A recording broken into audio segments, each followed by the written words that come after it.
Hello my dear students, आप सब कैसे हो।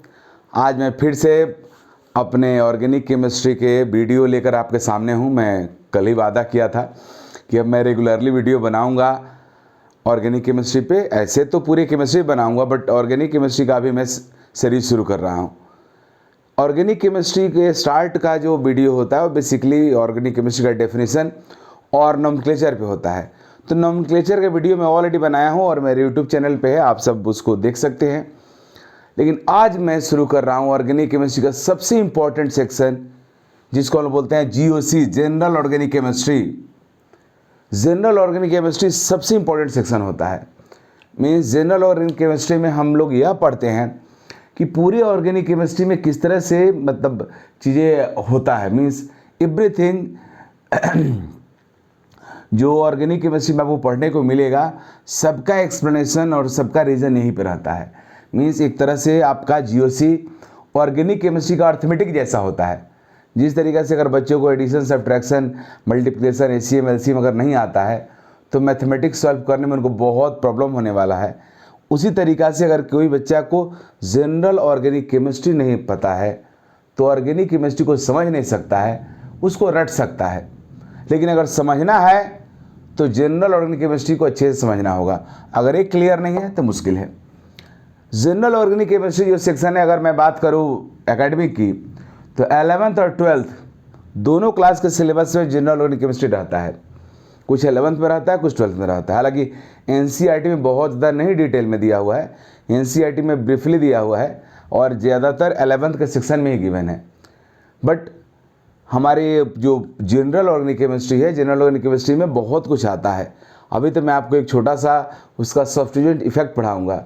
आगे हम लोग पढ़ेंगे आइसोमरेज पढ़ेंगे, एसिडिक बेसिक स्ट्रेंथ पढ़ेंगे, स्टेबिलिटी पढ़ेंगे, रिएक्शन इंटरमीडिएट्स पढ़ेंगे और रिएक्शन मैकेनिज्म पढ़ेंगे। ये सब के सब टोटल जनरल ऑर्गेनिक केमिस्ट्री के अंदर ही आता है जिसमें से कुछ सेक्शन 11th के सिलेबस में और कुछ 12th में है। हालांकि हम लोग डिटेल में इसको पढ़ेंगे कंप्लीट, क्योंकि हम लोग जो ऑर्गेनिक केमिस्ट्री अभी मैं शुरू कर रहा हूँ, इस मेरे जनरल ऑर्गेनिक केमिस्ट्री का जो सेक्शन है जिसमें मैं वीडियो आपको बनाऊँगा और बना रहा हूँ, इसमें आप 11th का, 12th का, जेई मेन का, नीट का, एडवांस का जो भी प्रिपरेशन कर रहे हो कॉम्पिटिटिव एग्जाम का, सबका हो जाएगा। इसके साथ साथ अगर कोई स्टूडेंट पीजीटी का प्रिपरेशन कर रहा है या टीजीटी का कर रहा है तो उसमें भी केमिस्ट्री है। पीजीटी जो एग्ज़ाम होता है टीचर के लिए, उसमें भी केमिस्ट्री पढ़ना है, सिलेबस यही रहता है। हालांकि उसमें क्वेश्चन का लेवल बहुत डाउन रहता है, बट फिर भी अगर आप अच्छे से पढ़ेंगे तो आपको ज़्यादा बेनिफिट होगा और मेरा वीडियो कंप्लीट सब कुछ कवर करेगा। तो आज आपको बहुत मज़ा आने वाला है, क्योंकि ऑर्गेनिक केमिस्ट्री का जो जीओसी है ये लाइव केमिस्ट्री, वैसे तो पूरा ऑर्गेनिक केमिस्ट्री लाइव केमिस्ट्री है। मीन्स यहाँ पे हर चीज़ आपको समझ में आएगा। जैसे लाइफ में जिस तरह से होता है ना, चीज़ें लिविंग थिंग जिस तरह से वर्क करता है, उस तरह से ऑर्गेनिक केमिस्ट्री भी होता है। क्योंकि ऑर्गेनिक मोलिकुल की वजह से ही हम लोग सोचते हैं। हमारे बॉडी के अंदर जो हम लोग सोचते हैं, करते हैं, फिजिकल हो या मेंटल हो, जो भी वर्क है सबके लिए रिस्पॉन्सिबल ऑर्गेनिक मोलिकुल्स। और उसी ऑर्गेनिक मोलिकुल्स को हम लोग पढ़ने के लिए जीओसी पढ़ने जा रहे हैं। तो देखिए जनरल ऑर्गेनिक केमिस्ट्री में कई सारे टॉपिक हैं, लेकिन उसमें एक है सब्स्टिट्यूएंट इफेक्ट। सब्स्टिट्यूएंट का मीनिंग होता है ब्रांच, कोई ग्रुप। तो ऑर्गेनिक केमिस्ट्री में किसी ग्रुप का, किसी ब्रांच का क्या इफेक्ट हो सकता है वो मैं आपको पढ़ाने जा रहा हूं। तो ऑर्गेनिक केमिस्ट्री में किसी ग्रुप और ब्रांच का इफेक्ट क्या हो सकता है, तो वो देखो सब्स्टिट्यूएंट इफेक्ट उसको बोलते हैं। सब्स्टिट्यूएंट इफेक्ट को ऑर्गेनिक केमिस्ट्री में दो पार्ट में डिवाइड करके पढ़ते हैं। एक को बोलते हैं mechanical effect and second is electronic effect. One हुआ मैकेनिकल इफेक्ट और सेकेंड हुआ इलेक्ट्रॉनिक इफेक्ट। अब मैकेनिकल इफेक्ट को हम लोग स्टैटिक हिंड्रेंस भी बोलते हैं और स्टैटिक इफेक्ट बोलते हैं। क्यों बोलते हैं मैं बताऊंगा। इलेक्ट्रॉनिक इफेक्ट के अंदर मैकेनिकल इफेक्ट में एक ही है जिसको स्टैटिक हिंड्रेंस बोलते हैं, बट इलेक्ट्रॉनिक इफेक्ट में कई सारे टॉपिक है। इंडक्टिव इफेक्ट है, रेजोनेंस है, रेजोनेंस मेजोमेरिक इफेक्ट है। ये बहुत बड़ा सेक्शन होता है। रेजोनेंस एंड मेजोमेरिक इफेक्ट ये इतना इंपॉर्टेंट इफेक्ट है कि पूरे ऑर्गेनिक केमिस्ट्री में यह डाइवर्सिफाइड है, मीन्स फैला हुआ है। और इसके कॉन्सेप्ट क्लियर अगर नहीं है किसी का तो उसको ऑर्गेनिक समझना बहुत मुश्किल है। और इस सेक्शन में मैं आपको बहुत डिटेल में पढ़ाऊँगा, आपको क्लियर समझ में आ जाएगा कि और कि रेजोनेंस से होता क्या, मेसोमेरिक इफेक्ट होता क्या है। इसी के अंदर हम लोग पढ़ेंगे aromatic compound, aromaticity, anti aromatic compound, non aromatic compound, सब कुछ हम लोग ही पढ़ेंगे। इसके बाद है हाइपर कंजुगेशन, ये भी बहुत इंपॉर्टेंट टॉपिक है। और लास्ट में इसमें इलेक्ट्रोमेरिक इफेक्ट। हालांकि इलेक्ट्रोमेरिक इफेक्ट बहुत ज़्यादा इंपॉर्टेंट नहीं है, बट ये भी है। बट ये टॉप जो 3 है, ये वेरी इंपॉर्टेंट सेक्शन है हमारे इलेक्ट्रॉनिक इफेक्ट का। अब मैं मैकेनिकल इफेक्ट आज डिस्कस करने जा रहा हूँ। मैकेनिकल इफेक्ट बताने से पहले मैं आपसे बोलना चाहता हूँ कि मेरा यूट्यूब चैनल अगर अब तक आप सब्सक्राइब नहीं किए हो तो कर लीजिए, क्योंकि मैं आपको बहुत ही इंटरेस्टिंग वीडियो केमिस्ट्री पे देने वाला हूं और केमिस्ट्री के साथ साथ आपके करियर के बारे में बताने वाला हूं, इसलिए आपके लिए बहुत बेनिफिशियल होने वाला है। अब चलिए मैकेनिकल इफेक्ट में पढ़ते हैं, होता क्या है। तो पहले मोटा मोटी तौर पे मैं आपको बता दूं कि मैकेनिकल इफेक्ट और इलेक्ट्रॉनिक इफेक्ट होता क्या है। तो देखिए किसी कंपाउंड में कोई ग्रुप लगा हुआ है तो उसका 2 ही इफेक्ट हो सकता है। जिस तरह से कोई आदमी है, कोई भी आदमी है, तो उसके काम करने का में जो उसका वे है वो 2 ही हो सकता है। या तो वो ताकत से काम कर सकता है, वरना दिमाग से काम कर सकता है। अगर कोई दिमाग से काम कर रहा है, अगर माइंड से काम कर रहा है, तो बोलेंगे इलेक्ट्रॉनिक इफेक्ट है। अगर कोई स्ट्रेंथ से काम कर रहा है, अपने ताकत से काम कर रहा है, अपने साइज की वजह से काम कर रहा है, अपने वॉल्यूम की वजह से काम कर रहा है, तो बोलेंगे वो मैकेनिकल इफेक्ट है। जैसे मान लो तुम सब, एक एग्जाम्पल, जैसे मान लो क्लास में मैं पढ़ा रहा हूँ और किसी स्टूडेंट को मुझे क्लास से बाहर करना है, तो इसके किसी स्टूडेंट को क्लास से बाहर निकालने का मेरे पास 2 तरीका है। एक तो मैं अपने ताकत का इस्तेमाल करूँगा और बच्चा को पकड़ूंगा और बाहर निकाल दूंगा, ये हुआ मैकेनिकल इफेक्ट, मैकेनिकली ये काम किया गया। और दूसरा क्या कर सकता हूँ मैं बोल सकता हूँ सुनो तुम्हारे पेरेंट्स आए हुए हैं, ऑफिस में बैठे हुए हैं, बच्चा उठ के खुद ब खुद चला गया, फिर वो बाहर निकल गया, तो ये हुआ दिमाग से काम करना। तो यह हुआ इलेक्ट्रॉनिक इफेक्ट। इसी तरीक़ा से ऑर्गेनिक केमिस्ट्री में कोई भी ग्रुप अगर आता है तो उसके पास 2 प्रॉपर्टी होता है। एक, वो कोई काम इलेक्ट्रॉनिकली कर सकता है, because every substance has atoms and every atoms has electron, you know. So दुनिया के हर ग्रुप के पास, हर सब्सटेंस के पास इलेक्ट्रॉन रहता है। तो ये इलेक्ट्रॉनिक इफेक्ट हुआ, मीन्स जो इलेक्ट्रॉन के द्वारा ड्रिवन होता है, मीन्स जिस प्रॉपर्टी के लिए, जिस वर्क के लिए इलेक्ट्रॉन रिस्पॉन्सिबल है, उसको बोलते हैं इलेक्ट्रॉनिक इफेक्ट, और ये है। और दूसरा जहाँ पे साइज रिस्पॉन्सिबल है, उसको बोलते हैं मैकेनिकल इफेक्ट। तो यह था मेरा सिंपल तरीका आपको बताने का कि मैकेनिकल इफेक्ट क्या होता है, इलेक्ट्रॉनिक इफेक्ट क्या होता है। अब हम लोग बेसिकली पढ़ने जा रहे हैं कि यह मैकेनिकल इफेक्ट होता क्या है। तो देखो जी,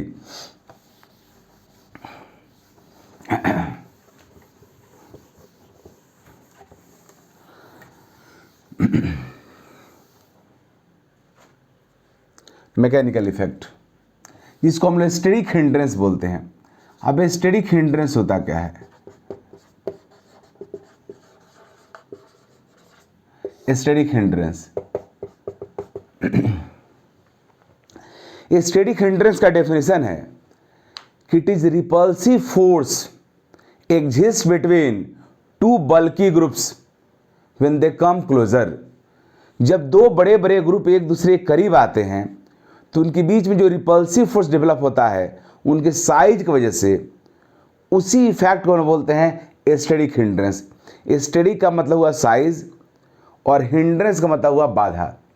मीन्स कहीं पे किसी कंपाउंड के अंदर 2 बड़े बड़े ग्रुप्स अगर एक दूसरे के काफ़ी करीब आ जाते हैं तो उनके बीच में एक रिपल्सिव फोर्स एग्जिस्ट करता है due to their size. 2 bulky group, बल्कि मीन्स बड़े बड़े ग्रुप जब एक दूसरे के करीब आते हैं तो उनके बीच में एक रिपल्सिव फोर्स एग्जिस्ट करता है। उसी रिपल्सिव फोर्स को हम लोग स्टेरिक हिंड्रेंस बोलते हैं। तो स्टेरिक हिंड्रेंस का डेफिनेशन होता है, it is repulsive force exist between 2 bulky groups when they come closer. अब ये जो मैं रिपल्सिव स्टेरिक हिंड्रेंस की बात कर रहा हूँ, इसको थोड़ा प्रैक्टिकल एग्जांपल समझते हैं। जैसे मान लो 2x2 का बस है। 2x2 बस समझते हो आप सब ना? बस में अगर दोनों तरफ 2-2 सीट है तो 2x2। अगर बस में एक तरफ 3 सीट है और एक तरफ 2 सीट है तो उसको बोलते हैं 3x2 बस। अब 2x2 बस है, दोनों तरफ 2-2 सीट लगा हुआ है। अब मान लो तुम सब ये जनरल मतलब परसेप्शन की बातें होती है, अगर आप कम्युनिटी व्हीकल पे मीन्स बस उस पर अगर यात्रा किए होंगे तो आपको इस बात का एहसास होगा, या अगर नहीं किए होंगे तो अगली बार कीजिएगा तो इसको फील करना तुम लोग। अगर मान लो बस पे एक आदमी बैठ गया है, मतलब खाते पीते घर से हेल्दी है, तो दूसरे बगल वाले सीट पे एक रुमाल रख देगा। क्यों रख देगा जी? कि उसको पता है कि उसका साइज बहुत बड़ा है। अब अगर उसी के साइज का कोई दूसरा आदमी पैसेंजर आ जाएगा, बगल में बैठ जाएगा, तो बस का जो सीट का जो वॉल्यूम है, जो जगह, वो तो लिमिटेड है। अब मान लो इसका वॉल्यूम बड़ा है, इनका साइज बड़ा है, तो ज़्यादा जगह एक्वायर कर लिए हैं। अगर सेम साइज का दूसरा पैसेंजर आ जाएगा तो उसको भी उतना जगह चाहिए, और उतना जगह तो अवेलेबल होगा नहीं। तो एक का जो साइज है बड़ा है, दोनों के शरीर में क्या होगा, टक्कर होने लगेगा। टक्कर होने का मीनिंग एक तरह से रिपल्सिव फोर्स लगने लगेगा। मीन्स उनके भी उनका जो पूरा यात्रा है वो अनकंफर्टेबल हो जाएगा, क्योंकि दोनों बल्कि ग्रुप है, दोनों बड़े बड़े ग्रुप हो गए। तो दो बड़े बड़े ग्रुप होगा तो बड़ा ग्रुप को बड़ा ज़्यादा जगह चाहिए। अब दोनों ही आदमी अगर सेम साइज के हो गए खाते पीते घर से, तो उनके बीच में वो धक्का मुक्की होता जाएगा, फिर यात्रा क्या कबारा निकल जाएगा। इसलिए वो चाहते हैं कि अगर मैं बैठा हूँ तो मेरे बगल में रुमाल इसलिए रखते हैं, देखते हैं कौन दुबला पतला आदमी आ रहा है। जो सबसे दुबला पतला आदमी रहता है उसको देखकर से रुमाल उठा लेंगे, बोलेंगे बैठिए भाई जी।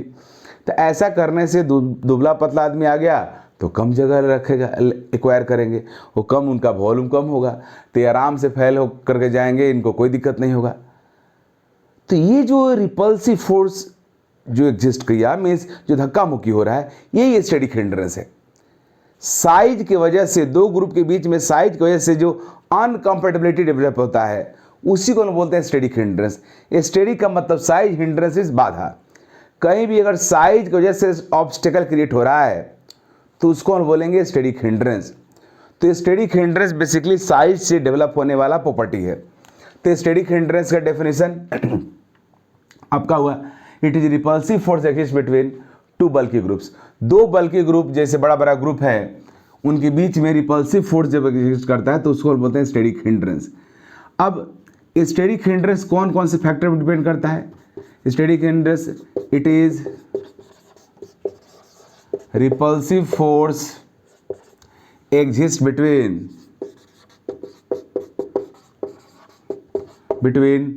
two bulky groups.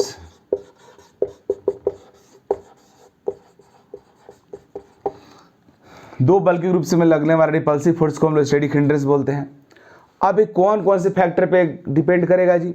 तो क्लियर है, साइज पे तो कंफर्म डिपेंड करेगा। जितना बड़ा साइज होगा हमारे ग्रुप का, उतना ज़्यादा रिपल्सिव फोर्स होगा। तो factors affecting static hindrance, factors affecting static hindrance. Static hindrance को अफेक्ट करने वाला कौन कौन फैक्टर है? तो पहला फैक्टर है size of group. Size of group, group का साइज। अब देखो बाबू, अगर ग्रुप का साइज इतना बड़ा होगा, उनके बीच में लगने वाला स्टैटिक हिंड्रेंस उतना ही ज्यादा होगा। तो इसको लिखेंगे हम लोग, स्टैटिक हिंड्रेंस साइज के डायरेक्टली प्रोपोर्शनल होता है। Static hindrance directly proportional to size of group. Group का साइज जितना बड़ा होगा, ग्रुप का साइज बड़ा होने से ज़्यादा जगह एक्वायर करेगा, ज़्यादा जगह एक्वायर करेगा तो दूसरे ग्रुप को उतना ही स्पेस चाहिए। उतना स्पेस नहीं मिलेगा तो बगल वाले ग्रुप पे क्या लगाएगा? Repulsive force. जैसे मैं बताया था, बस के दो सीट में दो बड़े, मतलब हाई वॉल्यूम वाले मीन्स खाते पीते घर से आदमी बैठ गया तो दोनों को दिक्कत होने लगता है।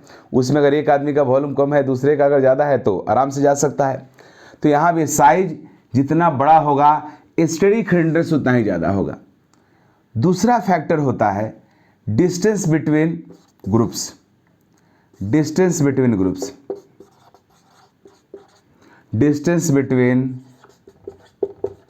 ग्रुप्स मीन्स ग्रुप का डिस्टेंस पे भी डिपेंड करता है। जैसे जैसे आप देखिए, जैसे मैं बताया कि 2x2 बस है, दो आदमी बैठा, अगर दोनों आदमी काफ़ी मोटा तक रहा है तब उनको बहुत दिक्कत होगा, क्योंकि दोनों को ज़्यादा जगह चाहिए। लेकिन ऐसा नहीं है कि केवल साइज की वजह से स्टैटिक हिंड्रेंस होता है।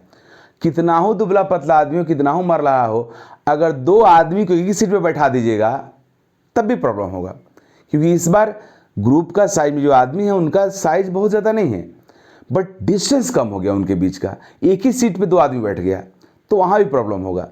तो स्टेरिक हिंड्रेंस ग्रुप के साइज पे तो डिपेंड करता ही है, जितना बड़ा ग्रुप उतना ज़्यादा जगह चाहिए, उतना ज़्यादा स्टेरिक हिंड्रेंस प्रोड्यूस करेगा। जो बातें मैं बोल रहा हूँ तो उसको एग्जाम्पल लेकर भी मैं शो करूँगा। लेकिन ग्रुप के साइज के साथ साथ ग्रुप के बीच के डिस्टेंस का ही बहुत वैल्यू है। ग्रुप के बीच में डिस्टेंस जितना ही ज़्यादा होगा स्टेरिक हिंड्रेंस उतना ही कम होगा, और ग्रुप के बीच में डिस्टेंस जितना ही कम होगा स्टेरिक हिंड्रेंस उतना ही ज़्यादा होगा।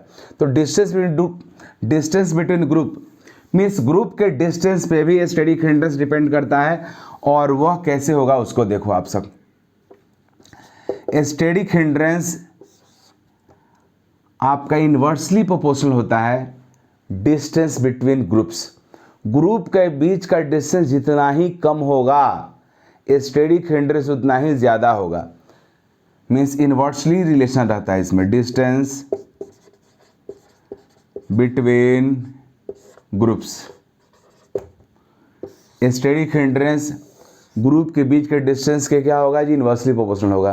क्योंकि ग्रुप के बीच का डिस्टेंस कम होगा तो डेफिनेटली उनके बीच में स्टेरिक हिंड्रेंस ज़्यादा होगा। डिस्टेंस कम होने से ग्रुप काफ़ी करीब आ जाएंगे, और ग्रुप जब बहुत ज़्यादा करीब आ जाएंगे तो उनके बीच में रिपल्सिव फोर्स स्ट्रॉन्गर लगने लगता है। और मैं आपको आगे बताऊंगा, अभी तुरंत एग्जाम्पल से बताऊंगा कि इस पूरी दुनिया में जितने भी हम लोग कंपाउंड्स और ग्रुप को पढ़ते हैं उसमें सबसे छोटा ग्रुप हमारा हाइड्रोजन एटम है, स्मॉलेस्ट। बट मैं आपको बताऊंगा कई ऐसे प्लेसेस है, मैं यहाँ भी 1-2 का एग्जाम्पल लूँगा, जहाँ पे हाइड्रोजन के बीच में जो स्टेरिक हिंड्रेंस होता है वो बहुत ज़्यादा होता है। मीन्स हाइड्रोजन जो स्मॉलेस्ट ग्रुप है दुनिया का, वो भी स्टेरिक हिंड्रेंस कई मोलिकुल्स में बहुत स्ट्रॉन्ग प्रोड्यूस करता है। क्यों? क्योंकि उस मोलिकुल में हाइड्रोजन के बीच का डिस्टेंस बहुत कम हो जाता होगा। तो ग्रुप के साइज के साथ साथ ग्रुप के बीच के डिस्टेंस पे भी डिपेंड करता है हमारा स्टेरिक हिंड्रेंस। तो स्टेरिक हिंड्रेंस फाइनली क्या हुआ, एक रिपल्सिव फोर्स हुआ जो 2 बल्की ग्रुप्स के बीच में एग्जिस्ट करता है जब वो दोनों एक दूसरे के करीब आते हैं, और वह साइज के साथ साथ ग्रुप के बीच के डिस्टेंस पे डिपेंड करता है। ओके,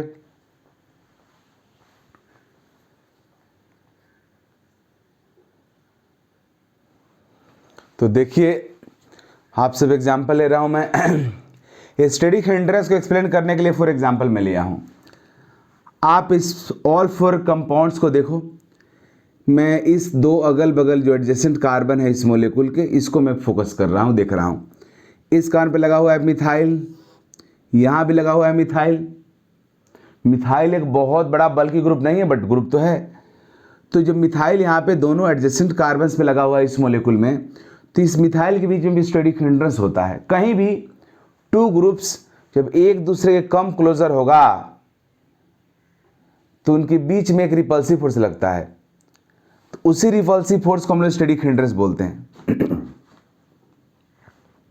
अब यहाँ पे जो स्टेरिक हिंड्रेंस है वो डेफिनेटली कम होगा, क्योंकि हमारे जो ग्रुप्स हैं वो क्या है जी, स्मॉलर हैं, मिथाइल है। यहाँ पे सेकंड में आओ, इसमें इथाइल लगा हुआ है, इथाइल का साइज मिथाइल से बड़ा है, तो यहाँ पे जो स्टेरिक हिंड्रेंस हमारा लग रहा है इससे ज़्यादा होगा स्लाइटली। क्या समझ रहे हो आप सब? इसमें देखो आप सब, यहाँ पे लगा हुआ आइसोप्रोपाइल ग्रुप जो इथाइल से भी बिगर ग्रुप है। यहाँ पे स्टेरिक हिंड्रेंस और हाइयर होगा, because steric hindrance depends upon size of groups. यहाँ और यहाँ टर्शियरी ब्यूटाइल लगा हुआ है, टर्शियरी ब्यूटाइल के साइज इन सबसे बड़ा है। यह ग्रुप सबसे बड़ा ग्रुप है, दोनों टर्शियरी ब्यूटाइल है, इनका साइज बहुत बड़ा होने की वजह से यहाँ पे स्टेरिक हिंड्रेंस जो लगेगा वो सबसे ज़्यादा लगेगा, और इस केस में इस कंपाउंड में स्टेरिक हिंड्रेंस हाईएस्ट होगा। तो अगर हमसे पूछा जाए कि what is the order of steric hindrance between 2 groups present in these 4 compounds, designated जो ग्रुप्स है, मीन्स यहाँ पे मिथाइल के बारे में पूछा जा रहा है, यहाँ पे इथाइल इसके बीच में और यहाँ पे इसके बीच में स्टेरिक हिंड्रेंस, तो नेचुरली है कि ग्रुप का साइज जितना बड़ा होगा स्टेरिक हिंड्रेंस उतना ही ज़्यादा होगा। तो स्टेरिक हिंड्रेंस सबसे कम होगा फर्स्ट में, उससे ज़्यादा सेकंड में, उससे ज़्यादा थर्ड में, सबसे ज़्यादा 4 में। फोर्थ में स्टेरिक हिंड्रेंस हाईएस्ट होने की वजह से यह कंपाउंड इस फॉर्म में एग्जिस्ट ही नहीं करता है।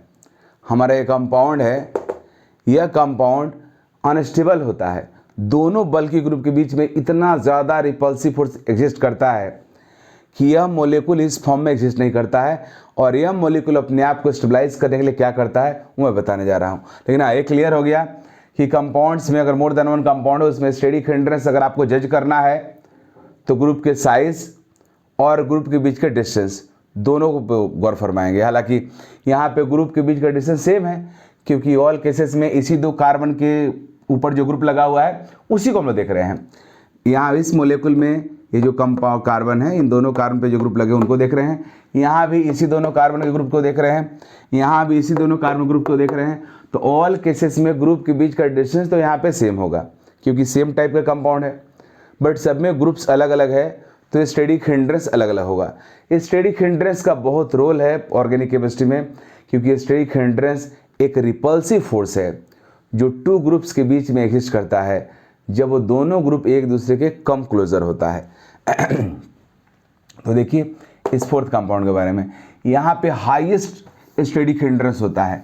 इस स्टेरिक हिंड्रेंस से रिलीफ होने के लिए कंपाउंड क्या करता है, चलो इसको देखते हैं। ये कंपाउंड है,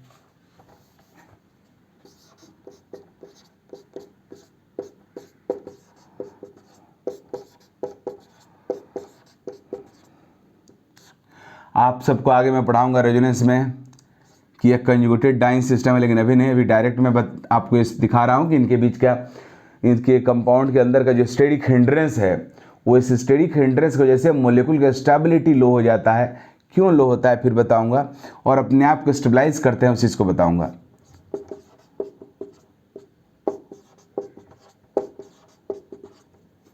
इस कंपाउंड का स्टेबिलिटी वेरी लो रहता है। लो क्यों रहता है जी, तो इस टू बल्की ग्रुप्स के बीच में जो स्टेरिक हिंड्रेंस लग रहा है उस स्टेरिक हिंड्रेंस की वजह से मोलेकुल का स्टेबिलिटी बहुत लो होता है।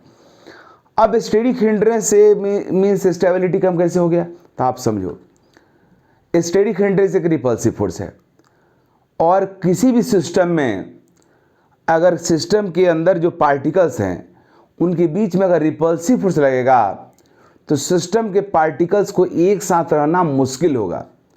जब सिस्टम के पार्टिकल एक साथ नहीं रहेंगे तो उनके बीच का उनके सिस्टम का पार्टिकल एक साथ रहने का चांस कम हो जाएगा, तो ओवरऑल सिस्टम का स्टेबिलिटी कम हो जाएगा, राइट।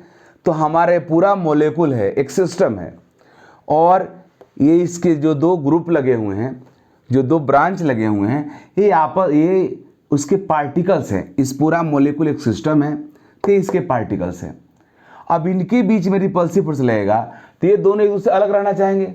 जब ये एक दूसरे से अलग रहना चाहिए, क्योंकि रिपल्सिव फोर्स की वजह से पार्टिकल कम क्लोजर नहीं होना चाहता, अवे रहना चाहता है।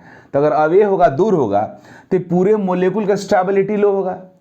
मिसाल के तौर पर जैसे मान लो क्लासरूम की बात करते हैं, पहले तो सिस्टम में क्लियर कर दूं। सिस्टम का एग्जैक्ट डेफिनेशन पढ़ाया जाता है थर्मोडायनेमिक्स में, लेकिन अभी मैं मोटा मोटी तौर पे बता दे रहा हूँ। जैसे सिस्टम वर्ड का मैं बहुत बार यूज़ करूँगा। सिस्टम का मतलब क्या होता है, मीन्स ऑब्जर्व, पूरे यूनिवर्स का वह पार्ट जो ऑब्जर्वर के अंडर कंसिडरेशन हो उसको सिस्टम बोलते हैं। मिसाल के तौर पे जैसे मान लो मैं ऑब्जर्वर हूँ और मैं भी आप सबको पढ़ा रहा हूँ, यूट्यूब पे ही पढ़ा रहा हूँ, बट आप सबको पढ़ा रहा हूँ। वैसे अगर क्लास की बात करें तो क्लास में अगर मान लो मैं ही पढ़ा रहा हूँ, तो क्लासरूम में जितने स्टूडेंट्स बैठे हैं मैं उन्हीं को ऑब्जर्व कर रहा हूँ, उनके एक्टिविटीज़ को ऑब्जर्व कर रहा हूँ, उनको पढ़ा रहा हूँ, देख रहा हूँ कि समझ रहे हैं कि नहीं समझ रहे हैं।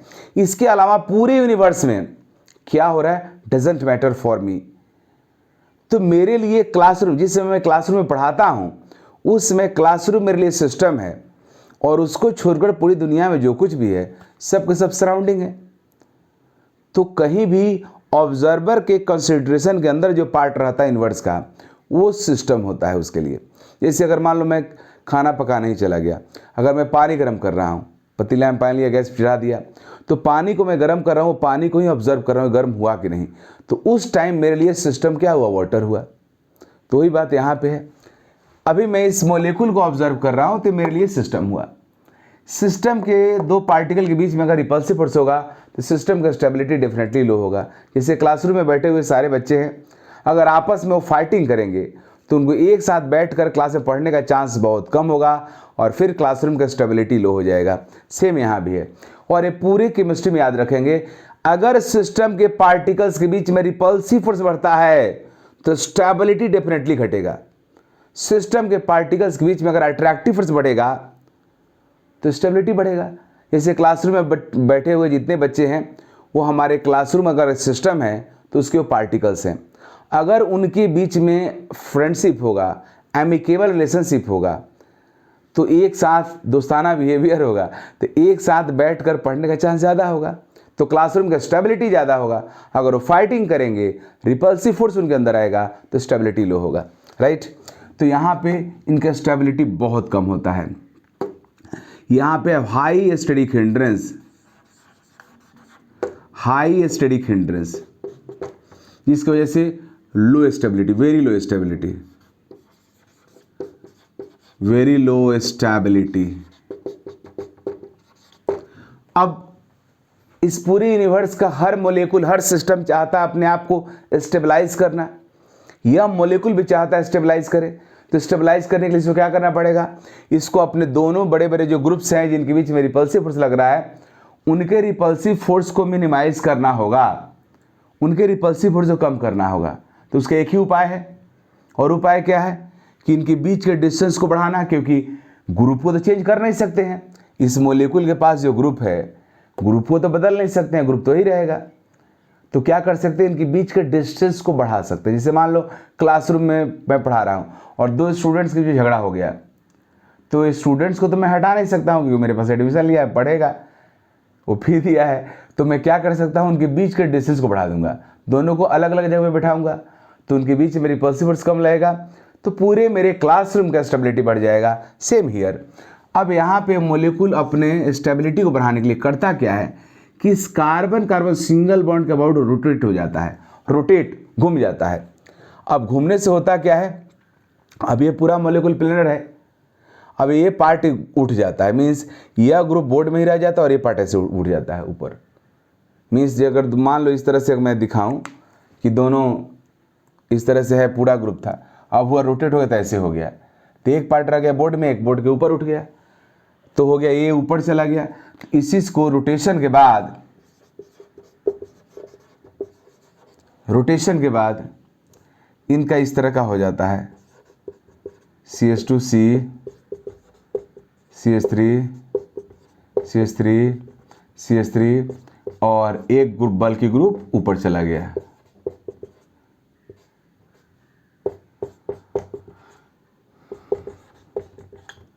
अब यहां पे इनके बीच का डिस्टेंस बढ़ गया, स्टैटिक हिंड्रेंस लो हो जाता है, लो स्टैटिक हिंड्रेंस, और स्टैटिक हिंड्रेंस अगर लो होगा तो स्टेबिलिटी हाई होगा, हाई स्टेबिलिटी।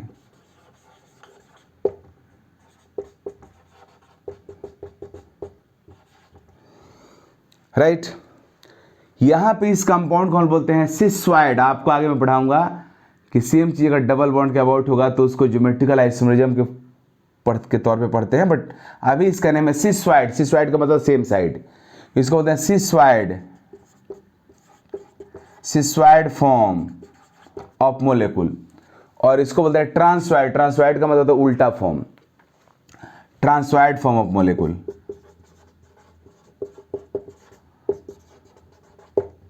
राइट। तो इस तरीका से स्टैटिक हिंड्रेंस है। ऐसे static hindrance between hydrogen atoms, इस चीज़ को मैं आगे बताऊंगा, क्योंकि आगे अभी बताऊंगा तो चीज़ समझ में आएगा नहीं। आगे जब हम लोग पढ़ेंगे एरोमेटिसिटी तो वहाँ भी एग्जाम्पल दूंगा। उसके आगे हम लोग पढ़ेंगे आपके कॉन्फर्मेशन, तो वहाँ भी मैं साइक्लोहेक्सेन का जो बोर्ड फॉर्म होता है उसमें एग्जाम्पल दूंगा। कई सारे ऐसे ऑर्गेनिक कंपाउंड्स और प्लेसेस मिलेगा जहाँ पे हाइड्रोजन के बीच का static hindrance dominant role play करेगा, जो हाइड्रोजन दुनिया का स्मॉलेस्ट ग्रुप है, क्योंकि वहाँ पे हाइड्रोजन के बीच का डिस्टेंस बहुत कम हो जाता है, जो आगे मैं बताऊंगा। यहाँ पे मैं आपको यह दिखाया कि बल्कि ग्रुप की वजह से स्टैटिक हिंड्रेंस कैसे हो रहा है, और उसको वहाँ मैं दिखाऊंगा आगे चल के कि दो ग्रुप अगर बहुत छोटा है फिर भी उनके बीच का डिस्टेंस अगर बहुत कम है तो वहाँ भी स्टैटिक हिंड्रेंस एग्जिस्ट करता है। तो यह हमारा हुआ आज का कंप्लीट वीडियो स्टैटिक हिंड्रेंस पे। अगर आपको स्टडी यह वीडियो बहुत अच्छा लग रहा है तो आप लाइक कीजिए, चैनल को सब्सक्राइब कीजिए, दूसरे को रेफर कीजिए। इसी तरीक़े से मैं अगले वीडियो में आपको पढ़ाऊंगा इलेक्ट्रॉनिक इफेक्ट, जिसमें सबसे पहले शुरू होगा inductive effect. Okay, thank you.